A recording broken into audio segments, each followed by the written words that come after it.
everyone. So for my first real video on this channel, I had to start really where it all begins, which is the brain. So in a lot of the conversations I've been having recently with parents and people who are suddenly finding themselves thrust into this world of homeschooling without much teacher training, is that they have some frustrating experiences with their children suddenly not knowing things that they know that they know. For example, someone has seen in the past that their child can answer a complex mathematical sum without even thinking about it. But suddenly, when the sum 2 plus 2 is printed in front of them on a piece of paper, they don't know the answer, or they guess at the answer. So there's a couple of reasons that could be contributing to this. And I thought today I'd delve a little bit into what the brain is made up of, or what the learning process is made up of in the brain, and what could potentially contribute to a child acting like this. And also what you can maybe do in that situation to help get them back on track for learning. So for the purposes of learning, we divide the brain into three broad sections. We have the reflex center, or the reflex section, which controls your quick and instantaneous responses. People often talk about this as the fight, flight, or freeze response. And it's what kicks into gear when you need to make a decision and act on that decision very quickly. Then we have something called the limbic system. Now, the limbic system is your emotion center. It is what is responsible for that warm and happy feeling when you are listening to a story that you really love, or a song that you really, really love. So that is the limbic system, and very often teachers will use the limbic system to hook the students into a lesson. So we might tell a story that catches their interest. Lastly, we have something called the neocortex. And the neocortex is sometimes known as the rational brain or the mammalian brain. And in this neocortex is where a lot of the stuff that takes place which makes us human, or a lot of the things that really separates us from animals, our complex emotional relationships, our ability to comprehend language and act on information and think critically about problems. And a lot of what we require children to do in school takes place in that neocortex.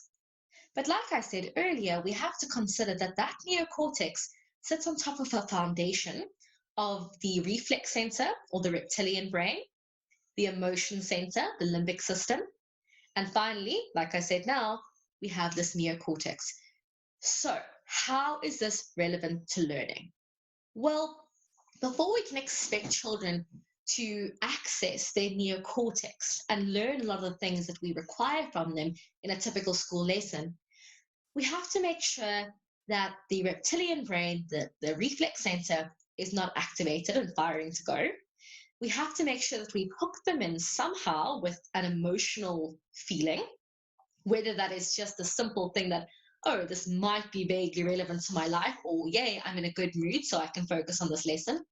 And then and only then can we expect them to be able to think in a critical, complex way. So what can you do about this? Well, first of all, if a child shows signs of feeling unsafe or feeling panicked, right, when you are trying to teach them something, there's not much point in trying to continue with what you are trying to do. That means if the child is showing visible signs of distress and panic, this can be tears or screaming or responding in a way that is unusual for them. This means that their reptilian brain is front and center. All they can think about right now is fight, flight, or freeze. So what you need to do in that moment, as difficult as that may be, is stop. Say, okay, let's take a 5-minute break and maybe we can try again later.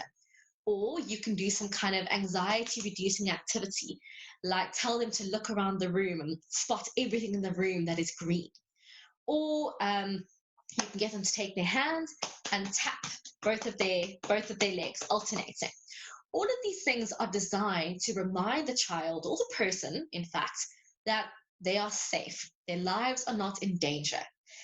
And bear in mind that in this strange time we find ourselves right now, everybody feels a little bit unsafe. So there's every reason to expect that your child has potentially heard something on the news or has heard a scary conversation that they don't really have the ability to yet to judge how severe the danger level is to themselves. So even just overhearing a report on the news about 50 deaths due to COVID-19 today in the country can make them feel unsafe, and it might potentially make learning that day impossible. That's something to bear in mind.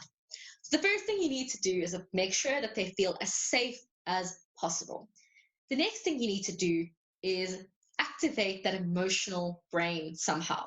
Like I said earlier, teachers often do this by telling a story or perhaps playing a video that demonstrates the real world applications of calculus. So the point is to try and hook them in and show them that this is not just some abstract piece of learning they're doing in a bubble. There is some feeling connected to it. Think about lessons or subjects that you really, really loved in high school. Chances are that it was either something you were passionate about personally, or you really liked the teacher. And even if it was a subject then that you didn't have any interest in, you were connected to that subject and you wanted to try because you liked the teacher. Same principle applies here. You want to get the person or the child to somehow feel emotion about what they're trying to learn. Then finally, you can access that wonderful neocortex and potentially grasp whatever the learning objective of the lesson is, whether that is adding multiples of 10 or whether it is a complex differential equation. So I'm going to stop there for today, although I think that actually each of these things, the reptilian brain, the limbic system, and the neocortex can be explored in further videos. And if you're interested in this concept, I encourage you to Google or look up videos on Paul MacLean's Triune brain, which is what a lot of today's video was based on. Very, very interesting information that will further support a bit of what I've delved into today. Look forward to hearing your feedback and see you on the internet. Bye.